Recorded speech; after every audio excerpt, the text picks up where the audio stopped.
السلام علیکم۔ آج ہم تفسیر قرآن میں سورہ فاتحہ کی آیت نمبر 5 کی ایکسپلینیشن کو دیکھیں گے، اور آیت نمبر 5 ہے اہدنا الصراط المستقیم، ہمیں سیدھا رستہ دکھا۔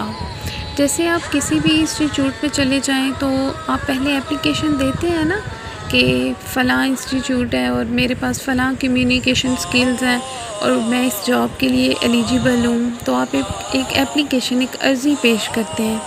اسی طرح سورہ فاتحہ کی اس آیت میں بندہ ایک اپلیکیشن، ایک عرضی اللہ کے حضور پیش کرتا ہے کہ اللہ تو ہمیں زندگی کے ہر شعبہ میں عمل اور برتاؤ کا وہ طریقہ بتا جو بالکل صحیح ہو، جس پہ کوئی غلط کاری، کوئی بدنامی کا خطرہ نہ ہو، جس پر چل کر ہم فلاح و سعادت حاصل کر سکیں۔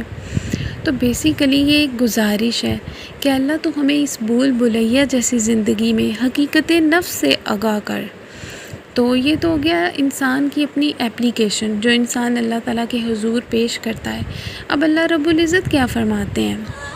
قرآن مجید میں بہت جگہ پہ اس کا ذکر ہوا ہے، یعنی اللہ تعالیٰ تو انسان کی ہر بات کو سننے والا ہے نا، جاننے والا ہے۔ تو انسان نے تو اپنی اپلیکیشن دے دی، اب اللہ تعالیٰ کیسے فرماتے ہیں، کیا جواب دیتے ہیں؟ اللہ تعالیٰ سیدھے رستے کے بارے میں کیا فرماتے ہیں؟ اللہ فرماتے ہیں اے ایمان والو، رکوع اور سجدہ کرتے رہو اور اپنے رب کی عبادت میں لگے رہو اور نیک کام کرتے رہو تاکہ تم کامیاب ہو جاؤ۔ اب سیدھے راستے کبھی بھی منزل کے بغیر نہیں ملتے، یہ اللہ رب العزت کا قانون ہے، قدرت کا قانون ہے۔ اور سیدھا راستہ کون سا ہوتا ہے؟ ظاہر ہے بیسیکلی سیدھا راستہ وہی ہوتا ہے نا جس میں کوئی برائی نہ ہو، اور قرآن مجید میں اسی طرح ارشاد ہے کہ بے شک نماز برائی اور بے حیائی سے روکتی ہے۔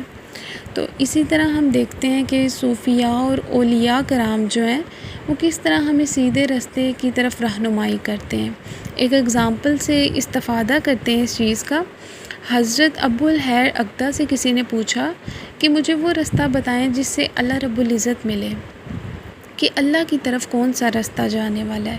تو انہوں نے جواب میں فرمایا پانی اور محراب۔ بڑا خوبصورت جواب تھا، پانی اور محراب۔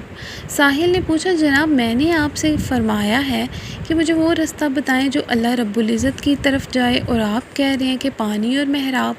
تو آپ فرماتے ہیں کہ اس میں کوئی شک نہیں کہ اللہ کی طرف جانے کے بہت سارے راستے ہیں، مگر ہم نے جس راستے پر اللہ کا وصال دیکھا ہے ہم نے آپ کو وہ بتا دیا۔